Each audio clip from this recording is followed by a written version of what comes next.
Hello everybody, it's Claire here from Sewn by Claire, and we are continuing on now with part 4 of our making our overalls for Pete the Pine Martin or Steve the Stoat, which are both characters by Luna Lapin, Sarah Peel for CoolCrafting, which is part of the Luna Lapin range of characters. I'll pop their website up here so that if you wanted to buy a pattern, if you're just jumping in to have a look at the sew along, then you'll know where to get your patterns, etc.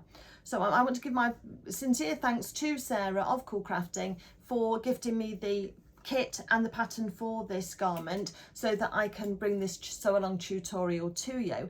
And for those that have been following along, I hope you're enjoying yourself so far. So let's carry on. Let's just do a quick check of where we are. So in the last video, we sewed the front to the back, we put our pockets on and we put our knee pads on with our top stitching. So that's all done and ready to go. And then finally, we just made our collar, oops, that way, made our collar, and that's now ready for insertion onto our garment. And I've just thought, there was a hesitation there, did you notice? Because I haven't yet top stitched this collar. So we're going to start with top stitching the collar. I probably should have finished that off on the last video, but I forgot. So we're going to do that now. All is not lost. So I'm going to top stitch this down to keep it flat first, and then we'll carry on with the insertion. Okay, and let me turn the camera down. We'll get started. So as promised in that little introduction, let's just neaten around the edge here by top stitching. Just make sure that your edges are correctly together. And you may find that once you have sewn round it, you prefer one side to the other to be your right side for your collar.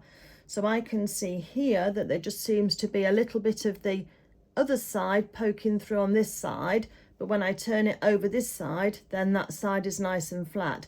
So I'm going to actually use this side as my top side, and that's fine. That's not important necessarily for the top stitching, but it is for going forward. So I am going to sew with this side up. So just have a quick look, see if there's one side of your collar you prefer. If they're both identical, then top marks, but sometimes that doesn't always work. I'm going to move my needle across to the left again so that I can just get the smallest amount on my under my presser foot, but I'm also got my threads at the back so that I can help this through, because we've got a narrow edge and a narrow hem and we're wanting to stay right on the edge, so it can sometimes be tricky for your machine to start.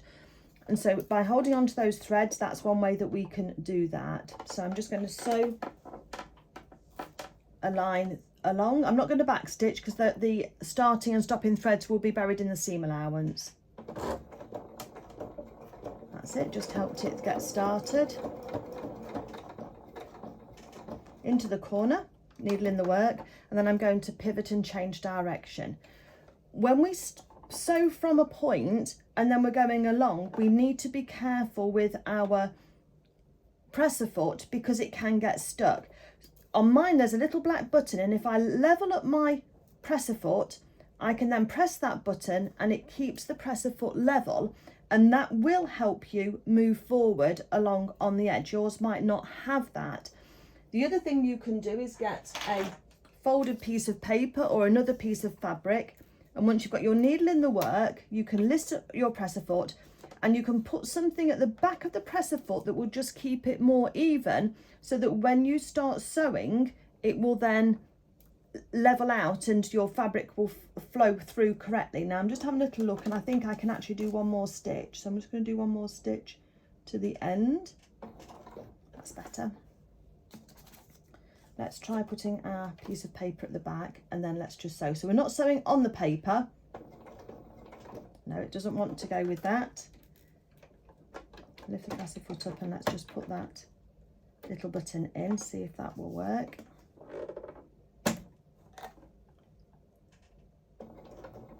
Nope. So I'm going to have to lift my presser foot up just very slightly as I start to sew, and then that will then should just then help that go through. No, you may well have this problem too. So I just lifted up my presser foot for one stitch whilst I took that stitch forward, and that's released the bulk of that corner through as we were sewing. Let's see how we get on with the second one. So let's sew along the back of this collar for now. Just keep it nice and even, nice and straight.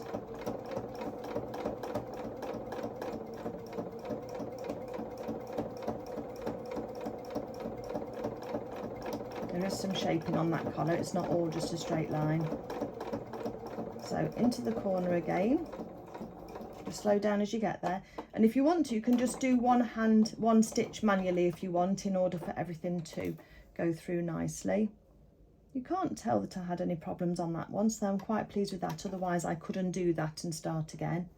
So let's just see how we get on with this side. I've got my hand on the button, on the lever to lift up my presser foot. So I can just lift that up. Yes, we're off. So that did work. So that might work for you as well. And then we're off the edge. Sometimes it's having these little tricks and just being able to try things that can make things work, and hopefully one of those tips has worked for you. So there's the collar all neatly top stitched, and that was the, which side was it which I had the problem for this one? But there's no real, I might have a couple of stitches in place extra that I didn't necessarily want, but that it hasn't spoilt the effect of the collar. So just take your time while you're doing that. The next thing we're going to do then is we're going to take our main part of our coveralls. We now want to make sure that we've got the right sides together. So I'm going to have this side here as the top, and you want right side up of your collar. So choose which one you prefer, right side up, and your garment is right side up. So you can see your pockets, you can't see any seam allowances. And then you're going to find your middle snip for your collar, and you're going to put that in the middle of the back of the neck and match up those two notches. So let's put that together first and put a pin in there. If your pins don't go through all these layers, just give it a little twist, and sometimes that helps. Now we're going to look around the neck at this curve of this neck, and we're looking for the notch that we made on the edge. So we've got our line of thread tracing there, and just to the side there we've got a little notch. That is where the collar is going to end. So you're going to put the end of your collar right up against that notch, raw edges together, and then you're going to put a pin in right at the very end so that that collar can't shift. And then again round to the other side, we're going to find the other collar and the other notch, and we're going to put that into position too. So if I just show you on the finished one with the collar, what this will create is this little lapel here. So you can see how the collar doesn't go all the way to the edge of the neckline. That's so that when it's being worn, there's just that little lapel that can just be folded back on the collar there. Hopefully you can see that. So that's why we're going up to the notch, and we're not going all the way to the folded edge. Now that we've got our start, our middle and our end in place, we can now flatten out the main garment and put the raw edges of the collar together with the raw edge of the neckline, and we're going to put some pins. This is one place where we are going to tack this down because it will make a difference. And you'll see that the shoulder seam wants to stick up. Just flatten it down as best as you can. Just pull the fabric round and just pop your pins in. You're going to need a few. On a neckline we generally need quite a few pins. And just make sure that your raw edges are together. The important thing is that there's no bumps or folds in your collar, and that when you lift your collar up and you look underneath, you can see there's no folds in there. The fabric is bunched up, but that's because it's not sitting correctly yet and we've not finished. But we can see that at that 1/4 inch point there, or 1/2 centimetre point there, there's no folds that have been pressed or pinned into the fabric. So let's go again. That bit there needs to go down a little bit more. I was a little bit proud.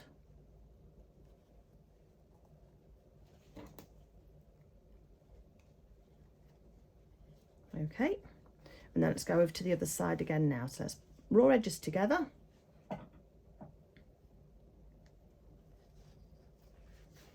And then let's press this fabric down here, and everything should, as long as you've used the correct seam allowance on top of your shoulders, everything should sit together all very nicely for you.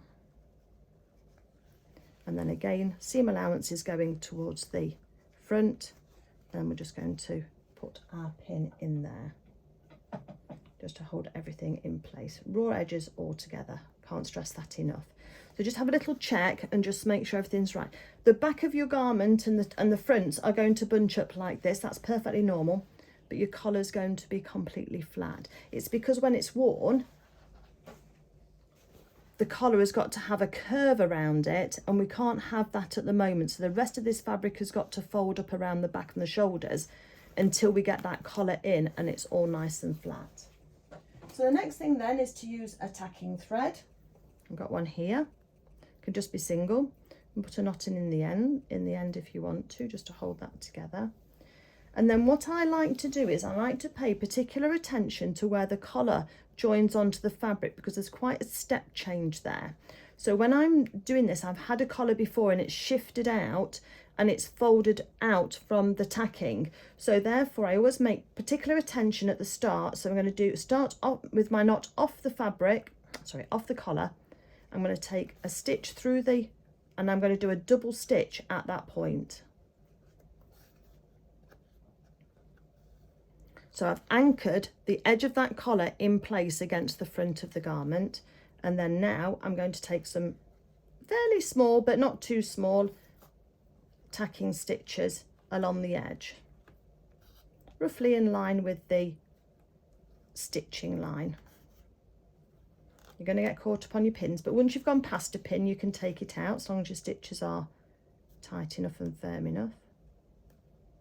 And you're going through a few layers of fabric here, especially over the top of those shoulder seams, so just take your time. I'm just trying to make sure that everything is sitting nicely. So I'm flattening that seam allowance as best as I can in order to get past that section.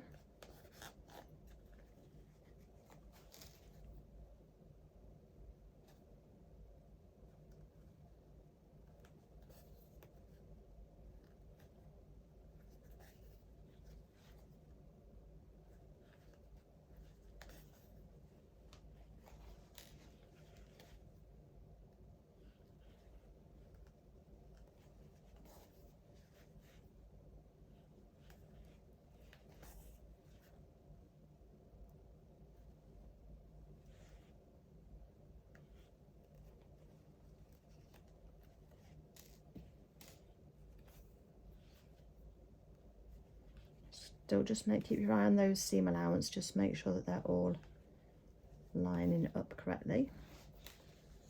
Everything's all fine. And then towards the end here, we're going to do another double stitch over the edge of the collar, just to hold that absolutely firmly in place. Once that's done, then we can take off the end of our tacking thread. So there's my stitches on the collar, and here's the inside. You can see where the stitching line is. If I manipulate the fabric, there's no puckers that have been sewn in, and once I manipulate the fabric, I can pull those all out. If I look on the other side as well, I can go around from the neckline and I can check that there's no creases been sewn into that collar when we've just tacked that on. Just take the time to zigzag over or to overlock the long straight edge on the centre front of your garment. So do that before this next step. I'm just going to insert this bit of video in because I had to go back and do mine, and I want to catch you at the right stage. So it's just the raw edge alongside your thread tracing for your centre front. Just zigzag it and that will be ready for the next step. Okay, so full disclaimer here, those eagle-eyed ones of you are going to notice that I've got notches cut into my collar here. Please don't add those notches just yet. You will add them later. What has happened is that, full disclosure, I've missed a step out. So I've had to undo my garment in order to take me back to the place that I need to film for you, in order that you can get it right first time. So therefore the notches have been cut in at a later stage, and I'll tell you when. Don't you cut yours in now. Concentrate on what I'm doing with the lapel first, and then we'll come back to those later. But I just didn't want to edit it all out and then somebody notice it and then it confuse them. Okay, so once you've got your collar tacked in like this, you're going to go to your front lapel.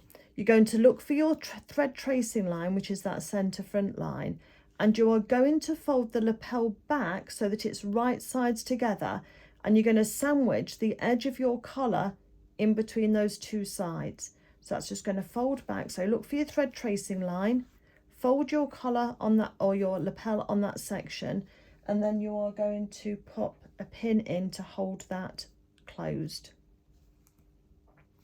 like that. So you've got this folded edge. We've already been back and we've already neatened this edge as well, this flat edge, and I do cover that as well. On the other side, let's do the same thing again. Let's identify where we've got that folded edge for the thread tracing, and you can see that quite clearly with those stitches. Fold it on that line, and you're going to fold that section back over the edge of the collar, so your collar is sandwiched in between, and then you're going to put a pin in.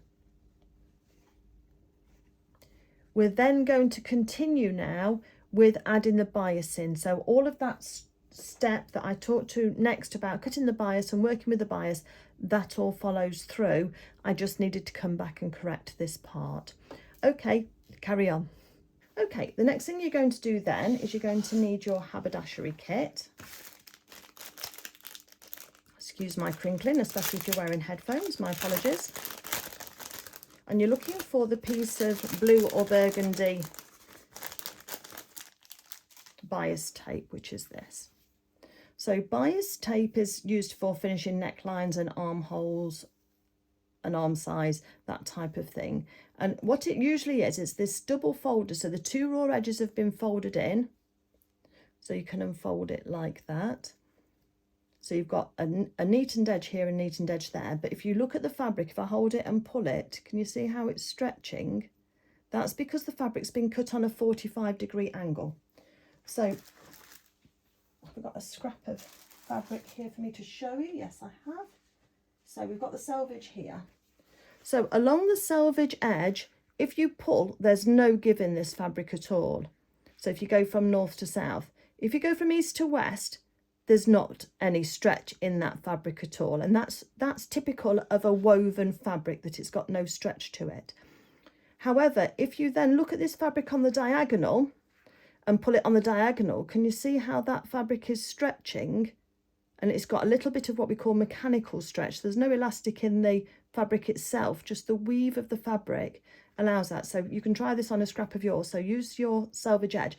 So no give, no give. But on the diagonal, we call that the bias, then you've got some little bit of mechanical stretch, which can help you with your garment sewing and just to help things move around curves, which is what this bias tape is. So this has been deliberately cut on a 45-degree angle on a bias in order that it's got that stretch to it, because it will curve around when we're sewing with it. So the first thing we're going to do is, if you insert your scissors into the folded edge, and I found it easier to insert my scissors into the folded edge than I did to fold it out and try and follow the line. Again, just try both ways, see which works for you. But then we can keep that folded edge just on the top. It doesn't matter which one you do, just one of the two. And you're just going to take off that edge, just to one side of the folded in. Just take it nice and steady.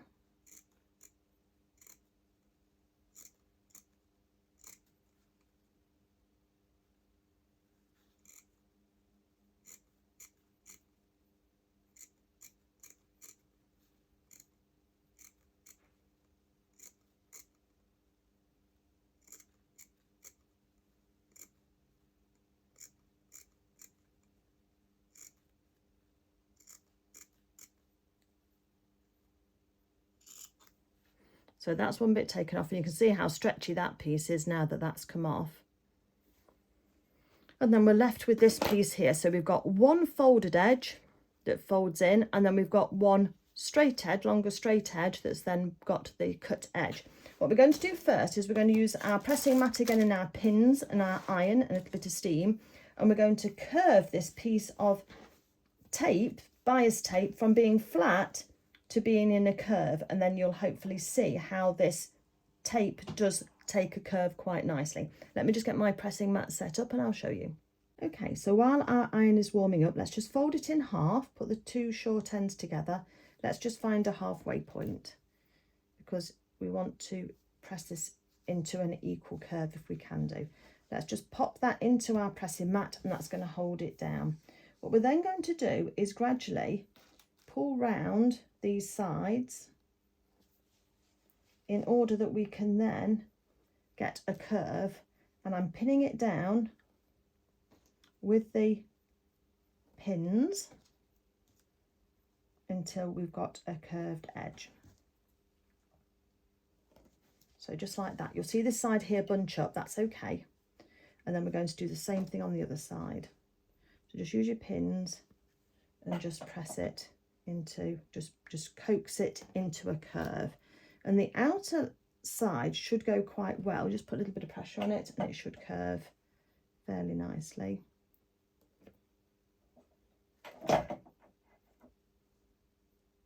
We don't have a mould to follow, so just do your best, and just as long as it's got a bit of a curve, especially around this back bit, then you'll be all good.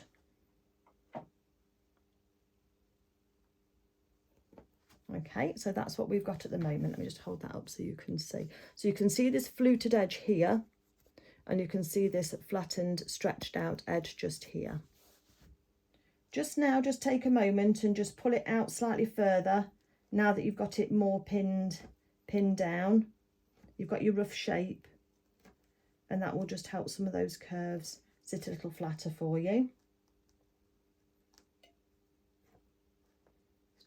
It's just a little bit of a manoeuvre once you've got it all down.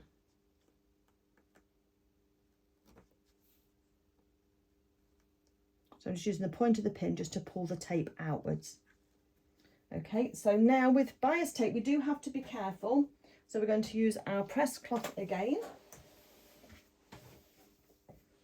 And I'm just going to use the nose of my iron in between those pins just to sort of set that bias tape in place for now.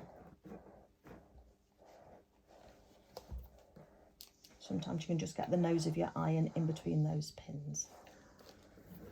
What I also want to do, let's just turn the press cloth, the garment round. I just want to steam some of these bumps because we want to just carefully get these to sit in place. And the fibres should, if we're lucky, sit in place quite nicely. A little bit more steam. Now we've got some of this set out, we can take out one or two of the pins just to help us get some more steam in there. Just watch your fingers with the steam because it does tend to hurt. So just coaxing this bias tape into a curve. You can spend as much time or as little doing this if you like, but we'll stretch it a little bit when we insert it anyway, but these are in the instructions to do just this. So we'll see that when we take out the pins, we have got that curve now in the bias tape. You can just take the iron slightly and just press it a little bit more just to sort of flatten out some of those bumps a little bit, but we don't want to be ironing those creases in. So I don't want to be putting in a full crease, we're just helping that just have that curved edge. Okay, once we've done that, we're going to go back to our garment. Let's find the halfway point on our bias tape now with a pin.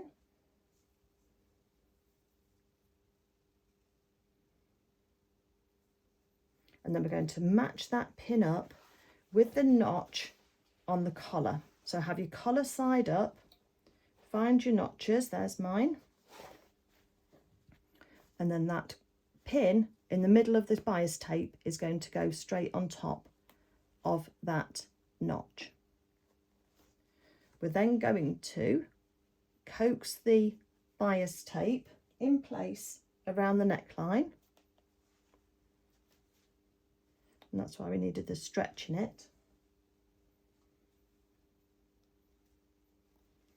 And then I am going to tack this back down again. Now, so that's what mine's looking like. So you can see we've got the straight edge there and the curved edge there. When we sew this, that will all flatten out. So let's go again on the other side. Putting our pins in along the collar. Just being careful with your seam allowance for your shoulder. Make sure that's towards the front of your garment.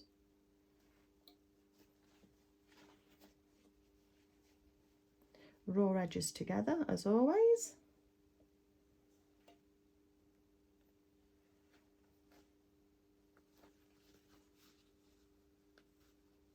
And then we're just going to coax this around the edge of the collar. And so long as you attach it at least to the collar, you don't have to worry about your pins going all the way through. And then just flatten it out and get it around the curve so that it goes towards where that thread tracing line is. Let's get our tack-in threads again. I'm going to need a bit more than I've got on my needle. Single thread again, it doesn't matter. And yes, you will have 2 rows of thread on here, tacking threads, but that's okay. We'll just take them both out together at the end when we've finished. So this time I'm going to just start in line with that thread tracing line. I'm just going to tack down the bias binding. If you are a confident sewer, then you can work with the pins, but it can be difficult to navigate round the collar and the shoulder seams and keep everything flat with pins in it. Sometimes the stitching just seems to help things sit more comfortably whilst we're sewing. Through the shoulder seam there.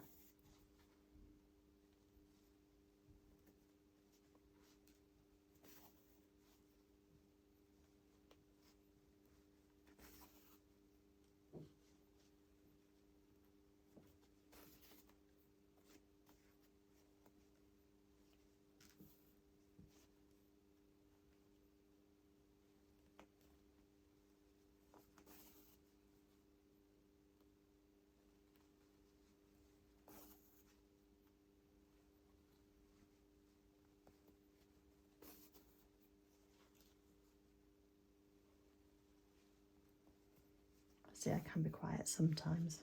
Hard to believe, I know. So let's just keep on with this. And I'm just going to finish off the end of the collar. I'll just do a double stitch there just to anchor that tack-in thread down.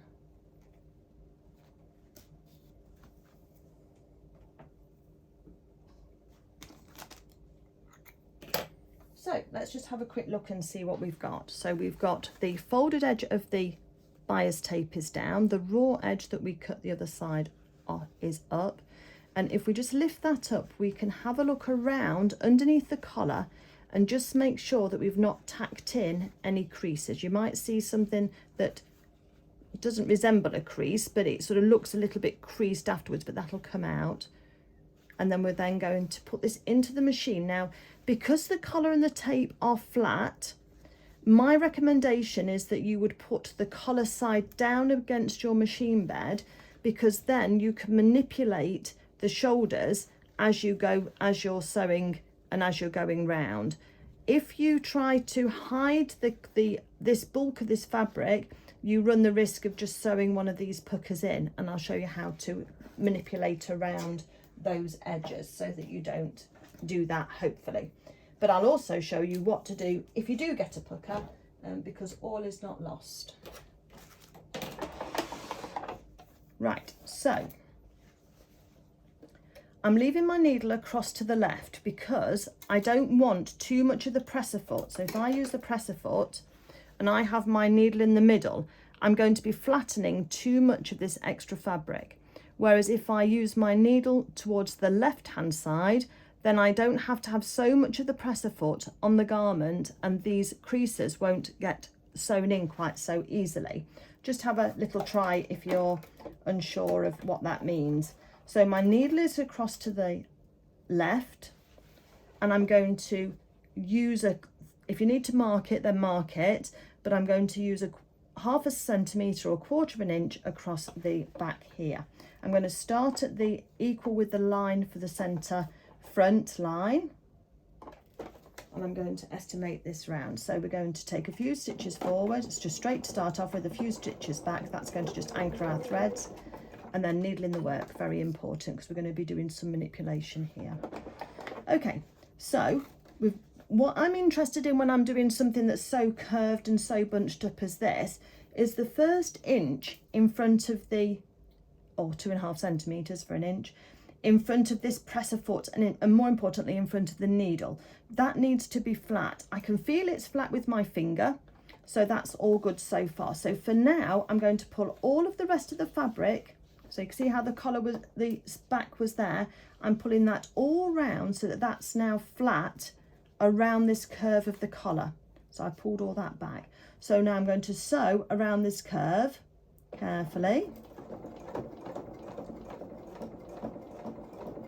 Doesn't matter if you go over your tacking stitches. And then I'm going to now leave my needle in the work, lift up the presser foot, and I'm now going to move some of the fabric round towards the back. You see how it's all bunching up? And then the next small section is flat under my needle, which is going over the top of the shoulder. So let's go and do that section first. And one more stitch. And then once I get to that section, needle in the work, lift up the presser foot again, and now move some more of the fabric to the back so that your next inch is clear and straight for you. Let's carry on then. Let's stop again, needle in the work, lift it up, just move some of that fabric forward so that, or backwards, sorry, so that we've got the straight coming up. And I can see here where there's going to be another crease that could possibly fall into the fabric. So go close towards it, needle in the work, lift up the presser foot, pull it back so that you can see that that stitching line is completely flat. Come into another shoulder again. Let's just make sure we're okay there. Lift up the presser foot, move that fabric. I can see there's a crease forming there. I don't worry about that one yet because I'm not on it yet. And I can also see that that crease doesn't go past the tacking line. So with any luck, we won't sew that one in. So let's carry on again round here. Once we're there, needle in the work, pull all of that backwards. Everything flattens out magically. And then we can then carry on sewing around this curve.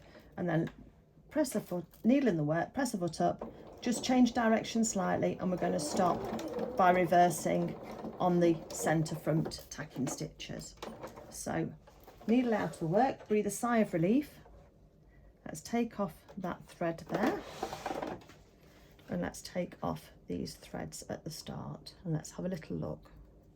Don't remove your tacking threads until you've had a little look at what you've got going on. So it's all looking okay on the top. So on the top here I can have a look, and there's no creases or puckers in the bias tape, that's the word I wanted. So that's all fine. And then if I lift up my collar and have a look at the garment itself, then I can see as I work my way round, there's no puckers in that garment again. So that's all good. Now we can remove the tacking threads. Let's start on the top here first. Take out the knot, and I'll show you what to do if your tacking threads get stuck. You don't have to yank on them. I'll show you how to take those out if you don't know. So this first one's quite good. My 1/4 inch has just missed my tacking threads. That's fine. So I'm just using the back of the quick unpick, and that then allows the thread just to slide out. Sometimes it breaks, but that's okay. That's the nature of these tacking threads. Okay, so I've got a bit here where I've gone into the thread. So what I'm going to do is look on the other side, and I'm going to cut through the tacking thread that's through where it's stuck. So I'm going to take out the bulk of it. On the other side then, you can generally loosen off the fibres, and then you'll be able to pull your tacking thread out. What it means is when it won't come out and it's got stuck is that you've actually pierced through the, sort of like there, we've pierced through the tacking threads with the sewing machine. And sometimes the fibres get stuck then and won't come out. So if you cut one side close to the edge, so like that one's stuck there, I can see it. If you cut one side close to your machine stitches, then on the other side it'll unravel really easily, and you'll be able to just lift it out and take it out. That's it. So let's just go along and take these tacking stitches out. We don't need those anymore, they've done their job. And that's why it's good to use a contrast colour for your tacking thread, so that you can easily say, right, okay, all the white thread's got to come out, all the Bordeaux coloured, burgundy coloured threads have got to stay in. There's another one there that got stuck. Just pulled that one out. That's it. I think these little necklines are one of the trickiest places to try and sew. So if you had got a pucker along your neckline, before you take out your tacking threads, such as I'm doing now, what we'll do is we identify where that pucker is. So say my pucker was in here. Where the pucker is, you take out, so a pucker is like a little crease, like, let me just show you, like that, where it's got sewn in and the crease has been sewn into your seam. What I do is go on top of the pucker and take out that stitch there, and take out 2 or 3 one side and 2 or 3 the other. I then just touch it with my fingers to make sure everything's going to lie flat. If it doesn't, take out a couple more stitches either side. You don't have to redo the whole thing, just over where the pucker is. Once you can get it to lie flat, you're going to go back in again, and you're going to start sewing before you cut your stitches, and you're going to finish sewing after you cut your stitches. So you're going to bridge that gap in those stitches with your new row of stitching. You don't need to reverse at the start and stop, because the other stitches will anchor it down, but you just re-sew the section that you've had to undo. And by concentrating on that area and making sure it's flat, then that should undo that for you. I'm just going to tidy up, so I've got a few just a little fibres that are just a bit errant on my tacking stitches that I just want to get out. Just have a look and see where they are. So they're under here, look, so I can just get those out quickly. Sometimes they hide when you've got 2 rows of stitching like that. And then the next stage then is what we're going to do is we are going to then fold over the neckline. Oh no, we'll do that later. We're actually going to sew the bottom of the placket first. So we're going to leave that neckline as it is now. That's all done and ready to go. So we're going to look now at this front edge here, and that's called the placket. So if I show you on this one here, your placket has an angled bit at the bottom, and then it's got this folded edge where we've got a zigzagged edge or an overlocked edge, depending on what you want to do. I've got a couple of threads there, let me just take those off. Sometimes we get those, don't we? And so it's folded back in order to make the lapel here, also to allow you to put the Velcro on, but it does this little crossover bit at the front here on the inside. So that's what we're going to be working on. So just so that you know what we're trying to achieve and how it's going to look when it's done. The first thing that we're going to do is we are going to look at our tailor's tacks, and we've got a group of 3. We've got 2 lower ones and 1 higher one, and the higher one is on the centre fold that goes down the centre for the centre front. So we're going to, with right sides together, let me just turn it round, so we've got the right sides together, we're going to fold the 2 lower ones so that they're on top of each other. And one way you can do that as well is with a pin. So if you put a pin through the centre of this tailor's tack here, and then you can then put a pin through the centre of the tailor's tack on the other side. It should fold over neatly, and you should have those tacked edges just on the edge there. So can you see where our thread tracing is right on that crease there for the front centre front? So that should all sit nicely. So I've got those points marked. Now we're going to go on to the other one. So let's look again for where our thread tracing line is. Let's fold that over. This one's slightly easier because we've got the little crosses, so we can see that little cross right on the edge of the fold, and then a pin is going to go through the centre of one cross and should be coming out through the centre of the other cross, and then we just secure that down. We are going to sew from either the one cross up to the next. So we're going to sew from the, I think the bottom one is A, isn't it, up to B, or vice versa, it doesn't really matter. We're going to reverse at the start and stop, and we're going to reverse on the bottom. We're not going to sew past the tailor's tack. We need to leave this bit loose. So just sew as far as you can get on there, or as far as your tailor's tack. So to do this, let's pop it into the machine.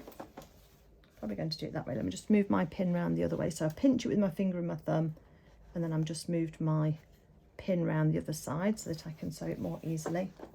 Put my needle back into the middle position, line it up with the point B, the needle with point B, and I've got my presser foot aimed towards the tailor's tack at point A. If you're not sure, just have a little look on your pattern.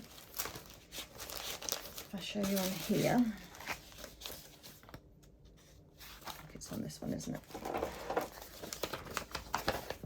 So these are the 3 points I'm talking about here, the 2 lower points for point A and then the higher point for point B, which is on that centre line that we thread traced in before. And we've folded it over so that A is touching A and that B is on the fold line, and then we're going to sew just that 1.5 centimetres, 2 centimetres just there. Put that out the way, just so that hopefully that clarifies it for anybody who got a little bit confused. So we're going to have a couple of stitches forward, put the needle in the work. We can then take the pin out because the presser foot is holding everything together. I'm going to reverse back for those 2 stitches, and then I'm going to come forward to the middle of the point A, and then I'm going to reverse again. Needle out of the work, and let's take off all of those starting stopping threads, neaten everything up. Just have another look just to make sure you've got to your A to your B, and then once you have, you can take out those tailor's tacks. Should come out quite nicely for you. Again, you might have to just cut them quite close to the actual tack itself, especially if you've sewn over it, but that's okay. That's what those marks are there for. That's it. Take those out the way. On this side here, we've got one on this side too. This basting thread does remove very easily, I have to say. It is, if you're at one of the shows and you see it, it is worth getting. You get it in all different colours. So let's go on to the other side now. I can see part B, and I'm going to sew towards A in exactly the same way as we just did.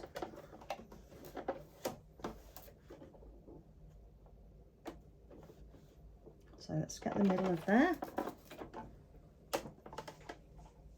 A couple of stitches forward, a couple of stitches back, needle in the work, pin out, and then we're going to just continue. We're going to stop in the middle of that tailor's tack there and reverse. So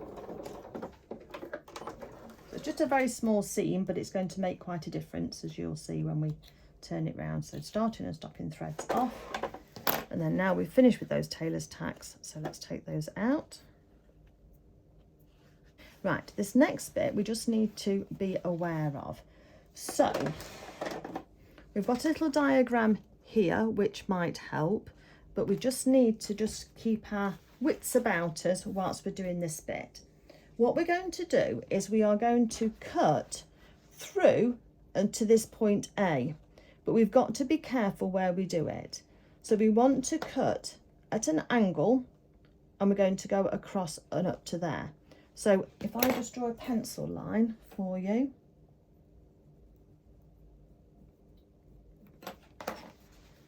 I've got my sewing line is here, from here to here. That's the point at B to point A. We're going to cut through the seam allowance and through the front of the garment up on that line there, that little diagonal line. So we're almost forming a triangle. So let's just put it through, and we're not going to go through our stitches, but we're going to go up to it. So we've got a little cut like that. Once we've done that, the little flap of seam allowance, we can just take off. Okay, and then also this section here, we can just trim that down till we've got our seam allowance amount just on there. So that's what it's going to look afterwards. You've got this triangle cut out and your seam allowance there has just been cut back. Let's do the other side. So let's get our bearings. Here's our centre front. Oops. Here's our centre front along here. This is the wrong side of the fabric. This is the right side of the fabric. There's our line from B to A. And I'm going to draw my little line so that you can see. If you were just happy and confident enough to snip, then you can just snip. But that's what I'm going to draw across there, just to make that triangle. So we're going to the end of that stitching line, not past it. Up to, but not through those stitches. Once we've done that, we can take off just the seam allowance on here at the bottom, get that out of the way, and we can trim this piece of seam allowance here alongside our stitching line, just trim that down as well so that that's out of the way. Get rid of our bits. And then what we're going to do then is we're going to then turn the edge of the placket out. We're going to need a pin or a turning tool in order just to pull that out so that that's right on the very edge. Okay, and what you can see is that when you pull that flat, you can see that the seam allowance pushes back and everything's all nice and flat on there, on that edge. Let's do the other side. So again, this is from the inside, so we've got a little bit of seam allowance, and where we've cut off, we're just going to fold that out so that the fold goes down and it's neatened on that bottom edge.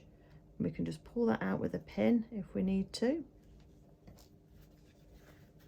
And we can see that that's going to lie nice and flat. So from the front, got a little bit of tailor's tack thread left in there. Let me just get that out.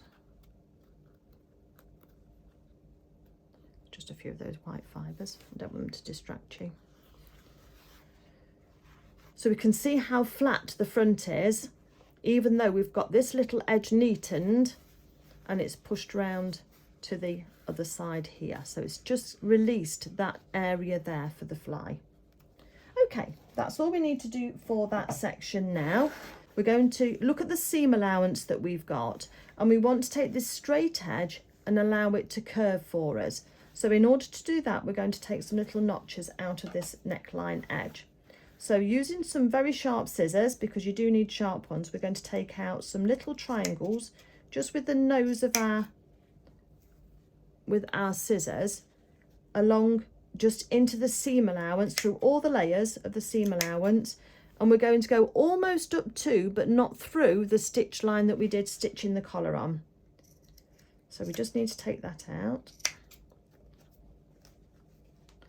and this will help the collar just lie flat and not be quite so bulky underneath. It is a little bit tricky. If you've got problems with your grip, you might need a little bit of help with that section. But those little triangles, hopefully you can see, when it curves round, that will allow the fabric to sit flat without it then causing a nuisance.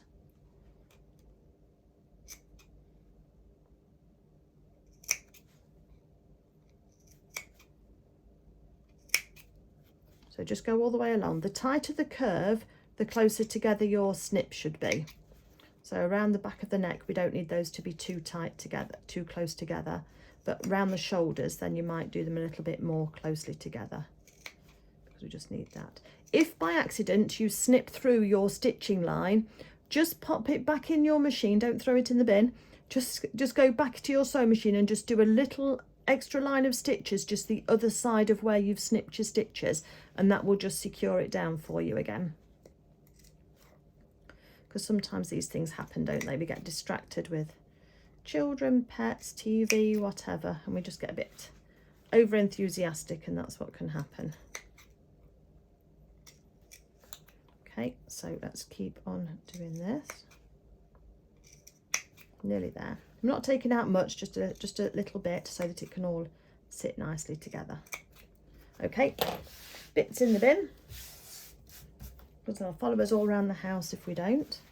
Okay, so I've caught up with everything now. We're moving ahead forward. My apologies for having to correct that section, but as I say, sometimes it's not about not going wrong. It's about knowing how to correct it, and I had to take it back, redo the part so I could film it for you again, and then put everything back together again. So thank you for your patience. Hopefully when I edit this, you won't even really have noticed, but I just wanted to explain. Okay, so we have our top and our bottom of our facing made now with those that placket area on both sides. We've got our collar in, and we've notched our neckline as well. The next thing we're going to do then is we're going to fold over our bias tape towards the downside, so we're going to enclose that seam allowance that we've got with our bias tape. Let's just put a pin in there in order to hold that down, so you can see what a lovely neat finish that's going to give us inside. And we're going to follow that around. Now you will need to just be aware of the shoulder section, so if you unfold the bias tape, you can sometimes fold it underneath the seam allowance, and that then will help you get a nice neat finish. So where the seam allowance is quite bulky, sometimes you can trim that down slightly in order to thin it off a little bit. But also just know you can open up the flap of the bias binding, you can put your seam allowance inside it, and then you can then fold that down, and that sometimes will help too. You're just going to try and sort of smooth out the back of your garment from the collar down to the back and along the front in order that it sits flat. There is a little bit of give, as I showed you, in that bias tape, but we do just need to make sure that's going to go under there nice and neatly. Pull out your shoulders so that it goes around the shoulder curve. And then the edge of the bias tape is going to finish underneath your lapel. So when we turn that lapel round, you can see your bias tape disappears in. You don't want it bulky past that thread basted line. You want it to sort of sit almost up to that, but not past it, so that when we then hand stitch the bias tape down, you can see the edge of it has disappeared behind the collar. So I've done one section. Let's now go and do the other. So again, with that bias tape, we can just fold it over to enclose the seam allowance. That sometimes works for us quite nicely. Flatten it down with your fingers so that it's nice and smooth. Little bit of coaxing, and then pop a pin in. And again, going up towards the edge here, just fold it under there. Pull your collar round flat so that your front of your garment is nice and flat, and then that will disappear underneath there. So that's what it's going to look like with the pins in once you've done it. And if we have a look around here, we can see that that bias tape is going, we've not pinned in any creases into that at all. I'm going to take a hand sewing needle next. I wouldn't recommend that you do this next section by machine because it is quite tricky, I think, to try and get a neat finish.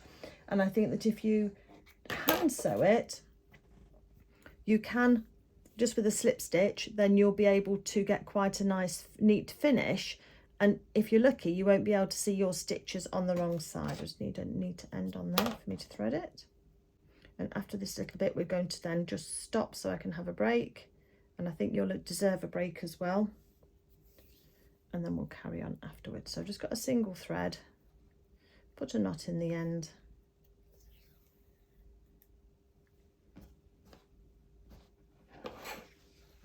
And then we're going to then start this. So if you look at where your bias tape is going to finish underneath your front placket, then we're going to just do a little stitch to hold that down. So put your needle through and secure your knot into your bias tape first.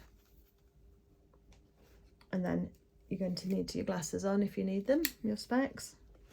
And we're going to take just a little thread from the front of the garment, literally just one thread, or one or two, and then a slip through the edge of the bias as well. And just that one little stitch should then hold everything down for you, because the fibres on the twill are really strong. So you don't need a great big bite of your fabric in your garment, and you only need a little bite of the fabric from your bias tape. So let me just move that pin. So that's what my stitches are looking like. Hopefully you can see those. Nice and tiny. So take a thread out of the garment first, and then take a little bite out of the bias tape, and you're going to do that all the way along. Just have a little look on the other side, and if you have a look there, then I've managed to do that without it going through. So you have got some leeway to do that. It is possible. Oops, it doesn't matter if you do see your stitches. Hopefully the collar will will hide them for you as well. But if you, it does take a little bit of practice, but you, and some good glasses or good eyesight, and then you should be able to do that. I'm just going to do a couple of extra stitches through the shoulder because that will just be a nice anchor point. And you just need to be aware that when you're going over the top of your pleat, you just need to sort of take a bit of a bigger stitch there holding your bias tape down, because you're almost going to jump over where we've got that pleat in the back of the coveralls. We don't want to be fixing that too tightly down. So I tend to, where the pleat is on this side, it'll be hidden underneath. So we can just take our stitches normally. Let's put a stitch on the fold of the pleat, because that's a good place to hide a stitch. And then I'm going to pull that back sort of straight so that I can get access to the rest of the back of the coveralls before then picking up a stitch beyond the pleat. And that should then hopefully help us to get things going right.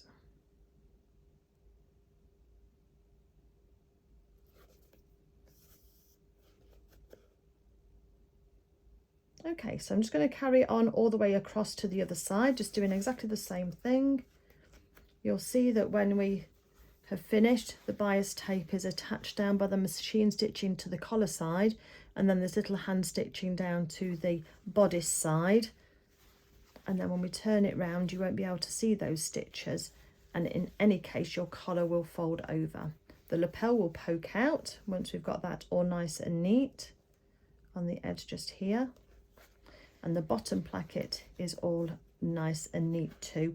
So you've got a lovely smooth centre front here to the garment, and the collar's folding back nicely. Okay, let me just carry on sewing this along here, and then I think we'll come back the next time, and then we'll be almost on to sewing the Velcro on, and that's an interesting exercise, but hopefully it's going to go well for you. So let me just finish this then, and I will come back to you.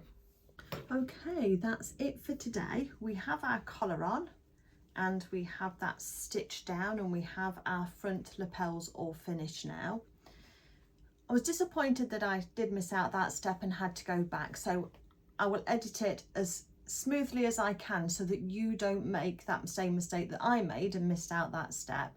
It's very easy on a garment with this complexity to jump ahead, and especially when we get tired. So do remember to take frequent breaks with this garment, because it will then just clear your mind and help your concentration then when you come back. So I'm just going to go off and have a quick cup of tea and a biscuit, and that will then just straighten everything up in my mind then to come back again and to get moving on.